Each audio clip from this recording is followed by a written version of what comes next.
There is a unique and very interesting arm of an excursion to Kidepo Valley National Park that you will get only if you ask for it. Visiting the Ik people of the Morungole Mountains in Kaboong district, one of the smallest tribes in Uganda, which some fear might be on the verge of extinction.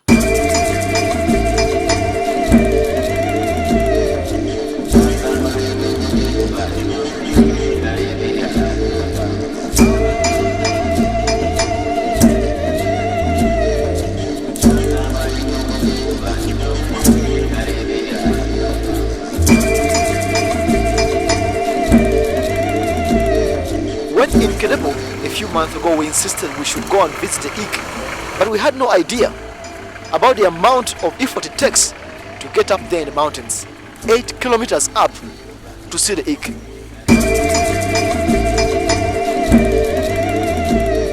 They are not Karamajong, but look like Karamajong, and to some extent behave like them, except that the Karamajong will not easily understand the Ik language. The Ik are mostly associated with Mount Morungole, having migrated from Ethiopia, according to their folklore, crossing into Kenya, and finally into Uganda.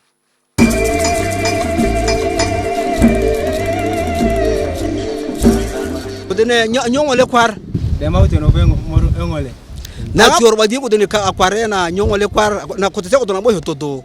Nyomuru anyongole yo todo kwa kiata di na no ate. They call this mountain Engole. Then when they call in Akarama they go Morungole.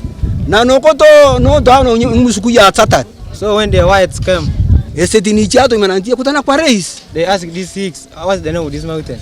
Koto ikakware kutana nyongole kwar. This mountain is called Engole. Atio musuku ya kero kwa rami to Morungole. Musuku yo no. These whites Musungu they just wrote the name Morungole. So why they call Morungole now.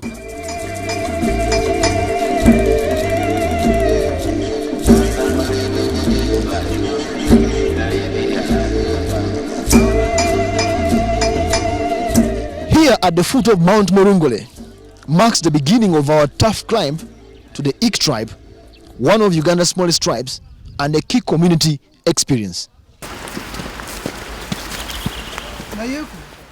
The terrain is deceptive at first, but then it begins to rise.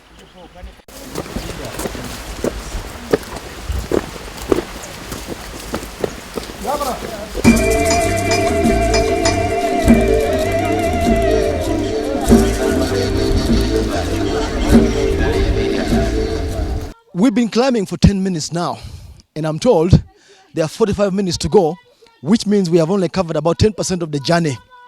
And I tell you,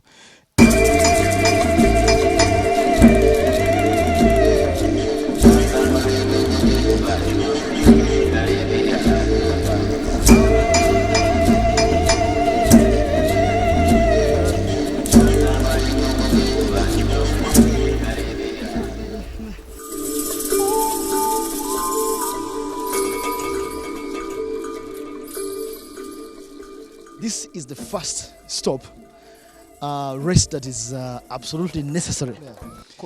But it's just, we're not even halfway the journey. We have to go up, up, up to live the Ik experience, the true Ik experience. The Ik are farmers and not cattle keepers like the Karamajong, and gardens are evident along the arduous trek up to the tribe. Through real sweat, we ultimately get to the village after 8 kilometers of trekking upwards.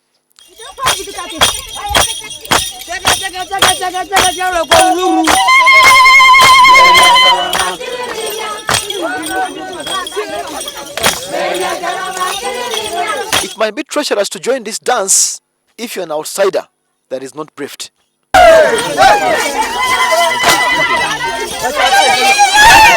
You might be tripped to the ground. Speaking of a desire to marry an Ik woman, the father of the lady, they can ask the what, the dowry. Then you, the parents of the boy, now they contribute. They contribute like money. They contribute the goat, but for us we don't have cows. Mostly the goats, money, and some clothes. Yeah, some chickens. Yeah. But this is still a tourism product that's underdeveloped, which has potential to affect the Ik life positively if regionalized as a cultural attraction. Right now is the Morungole community. Any client that is interested in the community tourism, we advise he goes to Morungole community, where we already have a semi-organized group. Semi-organized in the sense that is not yet well formed, but the local people and their leaders organize at short notice, and they can dance and sing for clients. I've already gotten the quotations of how much it is going to cost to clear that trail to the Ik, and see where to put rest points and where to improve, where you need switchbacks, as you saw how challenging the trail was. We did not rest for long and then began to descend, which proved as tough as going up. It was almost a physical challenge of a lifetime.